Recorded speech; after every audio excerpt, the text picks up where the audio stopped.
Remember when I ran for council about 10 years ago, somebody came up to me afterwards and said, I feel so sorry, you've lived on the same block all your life. It's like, now I go places. I love coming home.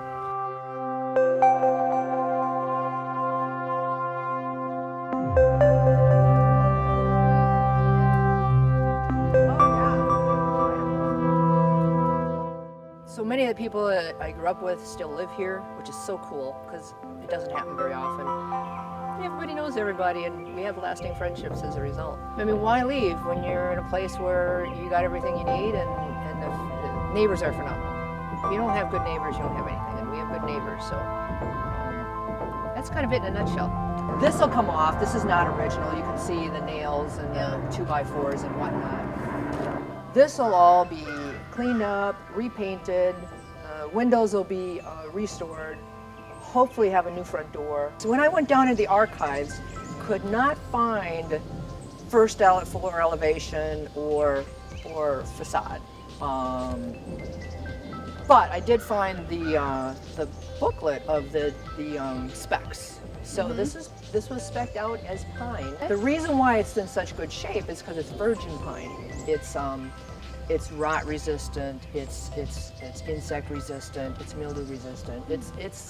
It's better than what was on there. And this was the original up until about 1974. And then they just put, it's got to be someone local. So it's who we are. One of the unusual things is we have no commerce.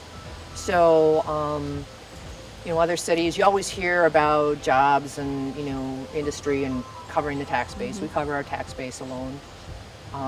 We have no debt, which I'm really proud of. Being the mayor, when we came on, we had a $500,000 debt. We have none. And so our taxes are very low, and people say, how do you do that? I say, we contract out what we want, and we're actually able to then do job specific. So in taking care of this building, we didn't just say take care of it, we've got a task force, and we've parsed it out. It's like, what are we going to do about this? And then we say, okay, fine, can we get the best bid for that? And so the green spots on here are our city spaces, city and the green and orange. So I don't know per capita if that's abnormally big, but there's a lot of green space here.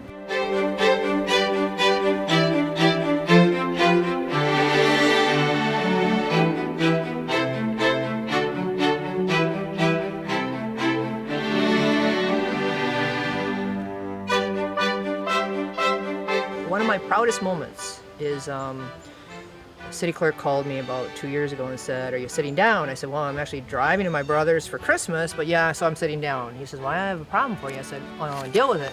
Politics. I said, but if it's sewer water, I said, I like water and sewer. He says, it's sewer. I said, I can deal with sewer. So he says, our sewer lift station over here on East County Line is going bad and we can't get replacement parts, it's obsolete, and we need to replace it. I said, no, we don't. He says, what do you mean? I said, well, here's the deal. We're uphill from the next lift station down. The next lift station down is in White Bear Township. I gotta believe we can work out an arrangement where we can just put a pipe between us and White Bear and they'll take care of it. I'm always saying, what can we do to save money? Yeah. That's $500,000, plus the cost of repairs and maintenance, electricity and the like. Yeah.